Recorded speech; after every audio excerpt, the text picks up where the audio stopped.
se inscreva no canal, curta e compartilhe. Temos vídeos novos todos os dias, 2 vezes por dia. Lenda da menina desaparecida no centro de Taguatinga. Taguatinga, um movimentado centro urbano, parecia ser um lugar comum para os moradores que transitavam diariamente.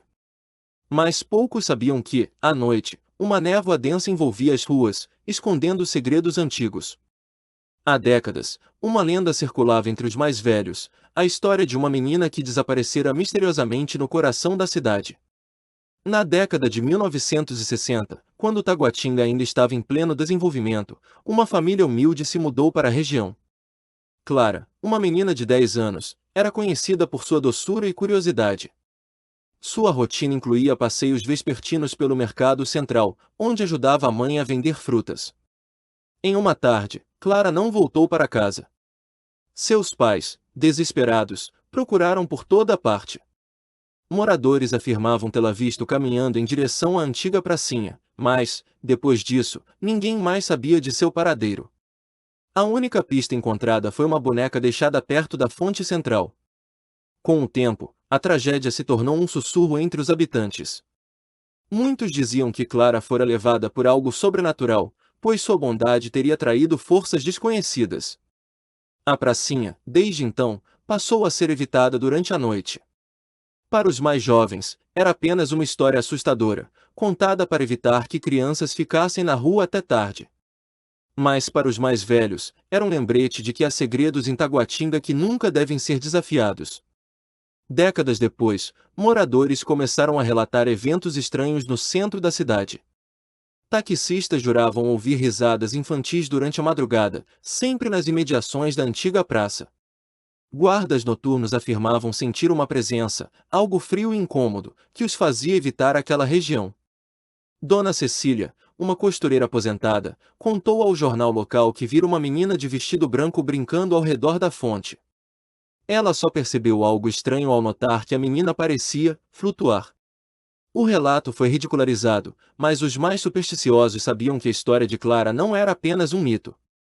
Outros relatos incluíam luzes misteriosas piscando em prédios próximos, mesmo em andares desocupados. Em uma ocasião, um grupo de jovens resolveu desafiar a lenda e passou a madrugada na praça. Eles alegaram ouvir passos e ver sombras que não pertenciam a nenhum deles. O centro, que deveria ser o coração vibrante da cidade, começou a ganhar uma aura sombria. Lojas próximas à pracinha enfrentaram dificuldades, pois os moradores evitavam passar por ali à noite. Alguns comerciantes mais audaciosos até tentaram organizar eventos para desmistificar o lugar, mas nada parecia atrair as pessoas. Aos poucos, a história de Clara foi sendo recontada, agora com detalhes mais sinistros. Alguns diziam que sua risada podia ser ouvida quando o relógio marcava exatamente 3h03 da madrugada. Entre os poucos que não acreditavam na lenda, estava Jonas, um jovem documentarista que havia crescido ouvindo as histórias. Para ele, aquilo era apenas uma boa narrativa para assustar crianças. Decidido a provar que tudo não passava de exagero, ele começou a investigar o caso. Jonas entrevistou os moradores mais antigos, explorando os detalhes do desaparecimento de Clara.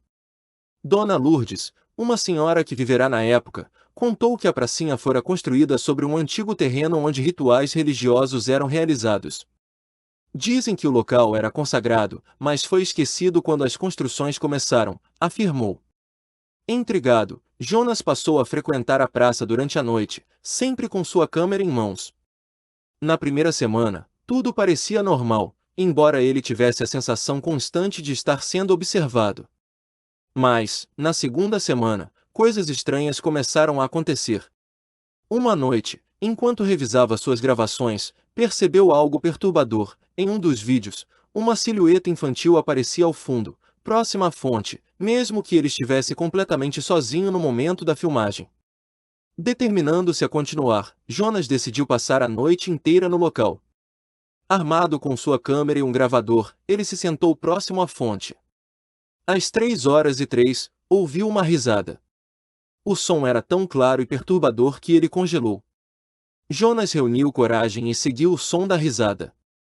A cada passo que dava, a atmosfera ficava mais pesada. A neblina começou a se formar, densa e sufocante, e ele teve a impressão de que a pracinha estava se transformando.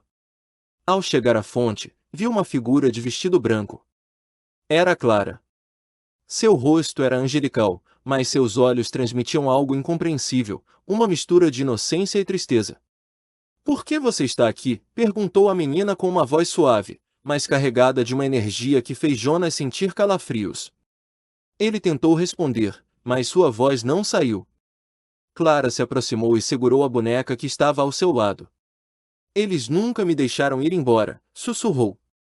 Antes que Jonas pudesse perguntar quem eram eles, a menina desapareceu em meio à névoa. A experiência deixou Jonas em choque. Ele deixou o local imediatamente, mas decidiu manter o que vira em segredo. Contudo, as gravações de áudio captaram claramente a risada e o sussurro da menina. Jonas tentou se convencer de que tudo fora um sonho, mas as gravações não mentiam. Ele as compartilhou com amigos próximos, mas ninguém soube explicar o fenômeno. Alguns o aconselharam a se livrar do material, enquanto outros pediram que ele divulgasse o caso. A pracinha continuou a ser evitada pelos moradores, e a lenda de Clara ficou ainda mais forte. A cada novo relato, a história parecia ganhar mais camadas. Alguns diziam que, ao avistar Clara, você estava condenado a desaparecer como ela. Jonas, por outro lado, nunca mais foi o mesmo. Ele deixou Taguatinga pouco tempo depois, mas as memórias daquela noite o perseguiram. Dizem que, em suas gravações finais, ele revelou algo ainda mais perturbador: uma figura sombria acompanhava Clara na névoa, sempre à distância. E assim, a lenda da menina desaparecida no centro de Taguatinga continua viva, como um lembrete sombrio de que há lugares que guardam segredos além da compreensão humana.